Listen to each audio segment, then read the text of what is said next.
Finance management का जो सबसे गोल्डन रूल क्या बताता है, अगर ये गोल्डन रूल हमने फॉलो किया तो दुनिया की हर कंपनी फाइनेंशियली सक्सेसफुल होगी, ये गारंटी है। गोल्डन रूल क्या बताता है कि मुझे हर ट्रांजैक्शन में, मेरे डील में दो चीज देखनी है। अगर ये दोनों कंप्लीट हो रही है मतलब परफेक्ट है, मैं हमेशा ग्रो करूंगा। और वो क्या है? Profitability and liquidity. अगर मेरे बिजनेस के हर ट्रांजैक्शन में मुझे प्रॉफिट हो रहा है, सरप्लस आ रहा है, और वो पेमेंट माल बेचकर, सर्विस देकर, वो समय पर कलेक्शन आ रहा है बिफोर इट्स ड्यू डेट, मतलब वेंडर को पेमेंट देने से पहले मैंने माल बेचकर, सर्विस देकर पैसा आ गया और मैं इनको टाइमली दे पाया ड्यू डेट से पहले। अगर ये हर ट्रांजैक्शन में, हर डील में, हर कॉन्ट्रैक्ट में प्रॉफिटेबिलिटी, लिक्विडिटी का धागा हमने अगर पकड़ के रखा तो मेरे सारा काम, बिजनेस हमेशा प्रॉफिटेबल, अच्छी लिक्विडिटी के साथ स्मूथली रन होने वाला है। जब जब जाने अनजाने हम इस दोनों में से एक गोल्डन रूल को ध्यान नहीं देते, ब्रेक करते हैं, तो उसका असर हमें अपने बिजनेस पर दिखता है। जो भी कंपनी आज तक अगर कहीं फेल हुई है, दिक्कत आई है, उन्होंने जाने अनजाने इस दोनों रूल को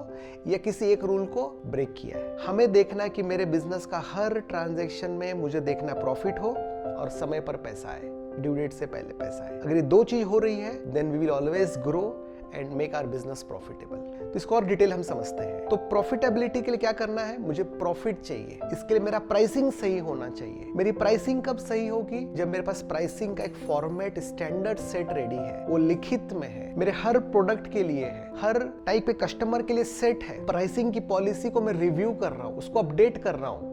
कहीं भी कॉस्ट इंक्रीज हो तो मेरे प्राइसिंग इंक्रीज होनी ही चाहिए। कई बार जाने अनजाने बिजनेसमैन प्राइसिंग सिर्फ गट फीलिंग पर डिसाइड कर लेते हैं। मुझे ऐसा लगा 25% मार्जिन रखो, 30% मार्जिन रखो।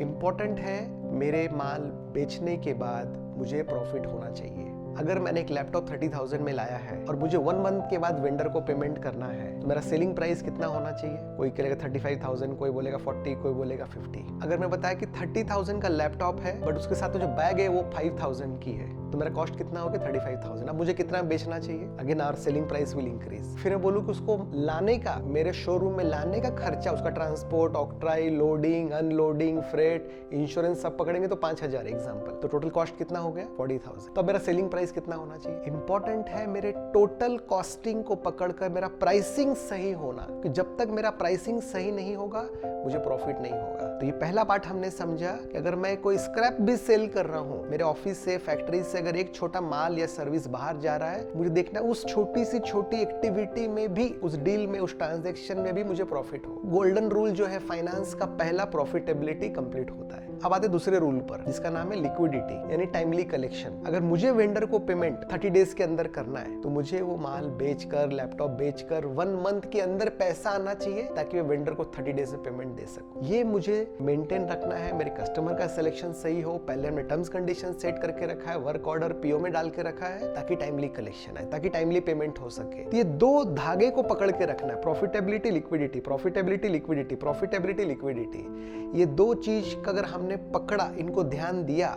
we will always grow, और हमें हमेशा हम प्रॉफिटेबल रहने वाले हैं। दुनिया की कोई भी कंपनी की कोई भी बैलेंस शीट उठाकर देखे जो सक्सेसफुल है, 100% उन्होंने दोनों फॉर्मूला का केयर किया है, रिस्पेक्ट किया है और फॉलो कर रहे हैं। जो पहला गोल्डन रूल हमने समझा, प्रॉफिटेबिलिटी, यानी मेरे सही प्राइसिंग निकालने से ही मुझे प्रॉफिटेबिलिटी आएगी। तो सही कॉस्ट आना इंपॉर्टेंट है, डायरेक्ट कॉस्ट, इनडायरेक्ट कॉस्ट, उसमें लगने वाला सारा खर्चा हमने उसमें ऐड किया और फिर प्रॉफिट ऐड किया। कभी हमारा प्रॉफिट मार्जिन कम है तो छोटा जर्क भी हमें हमारे बिजनेस के पूरे मॉडल को हिला देता है। कुछ कंपनीज में देखा गया जहां बहुत थिन मार्जिन में काम होता है, टर्नओवर बहुत बड़ा है, 50 करोड़, 100 करोड़, मार्जिन है 4%, 5%, 7%। एक्चुअल देखना है कि मैं ऐसा क्या यूनिकनेस जोड़ूं मेरे प्रोडक्ट में, क्या मैं ऐसा यूएसपी जोड़ूं जिससे मैं मार्जिन ले पाऊं। क्यों कोई कस्टमर मेरा प्रोडक्ट हाई प्राइस में लेगा? ऐसा मैं क्या एक्स्ट्रा दे रहा हूं, क्या क्रिएटिविटी ऐड कर रहा हूं, मैं क्या सर्विस दे रहा हूं। वी नीड टू एनालाइज कि how we can increase our profit. हमें देखना है कि मैं मेरा प्रॉफिट सर्विस में ऐसे क्या क्वालिटी ऐड करूं जिससे प्रॉफिट बढ़ जाए। कि जब तक हम